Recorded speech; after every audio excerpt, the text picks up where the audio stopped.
का पाठ है पाठ 3 शब्द विचार रचना के आधार पर। सुप्रभात। मेरा नाम मिल्का राज, मैं कक्षा 6B में पढ़ती हूँ और आज मैं रचना के आधार पर शब्द भेद के बारे में आप सबको समझाने जा रही हूँ। तो चलिए शुरू करते हैं।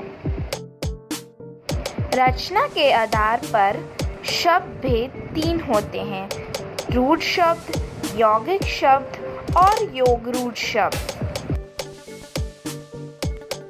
रूढ़ शब्द वे शब्द जो परंपरा से किसी व्यक्ति, वस्तु या स्थान के लिए प्रयोग होते चले आ रहे हैं।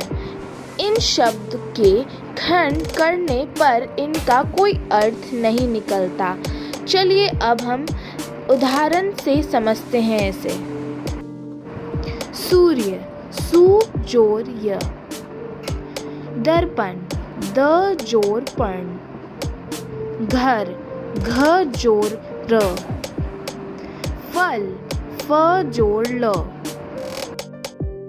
चलिए अब यौगिक शब्द पढ़ते हैं। यौगिक शब्द, यौगिक अर्थात योग से बनने वाला।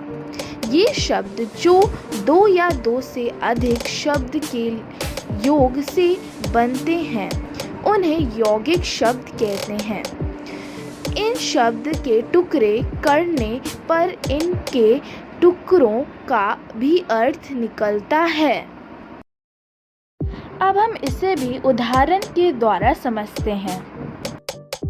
जैसे स्नान घर, स्नान जोर घर। राष्ट्रपति, राष्ट्र जोर पति। सुपुत्र, सु जोर पुत्र। देवालय, देव जोर आलय। अब हम लोग योगरूढ़ शब्द पढ़ते हैं।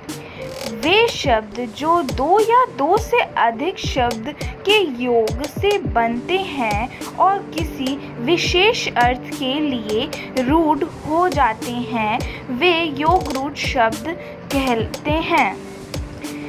ऐसे शब्द केवल अपने रूढ़ अर्थ प्रकट करने वाले प्राणी, वस्तु या स्थान के लिए ही प्रयोग किए जाते हैं।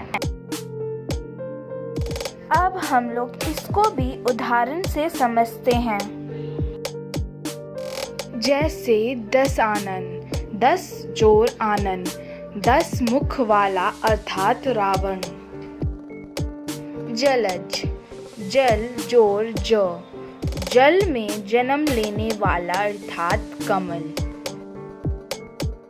लंबोदर, लंबा जोर उदर।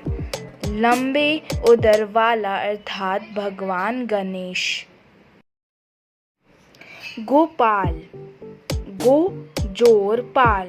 गाय पालने वाला अर्थात भगवान कृष्ण। तो ये थे रचना के आधार पर शब्द भेद, रूढ़, यौगिक और योगरूढ़ शब्द। धन्यवाद।